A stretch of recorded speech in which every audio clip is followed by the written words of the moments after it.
முன்னாள் முதலமைச்சர் ஜெயலலிதாவின் மறைவிற்கு பிறகு அதிமுக கட்சி அனாதையாகிவிட்டது. அதிமுகவின் இரு கோஷ்டிகளும் விரைவில் இணையும் என அமைச்சர் தெர்மாகோல் புகழ் செல்லூர் ராஜ் நம்பிக்கை தெரிவித்துள்ளார்.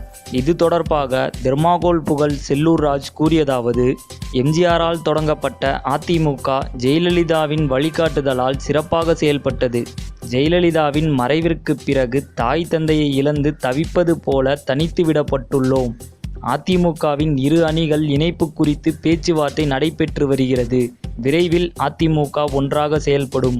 கூட்டுறவு வங்கிகள் தனியார் வங்கிகளுக்கு இணையாக செயல்பட்டு வருகின்றன. ரூபாய் 7,000 கோடி பயிர்க்கடன் வழங்க நடவடிக்கை எடுக்கப்பட்டு வருகிறது. இவ்வாறு தெர்மாகோல் புகழ் செல்லூர் ராஜ் கூறியுள்ளார்.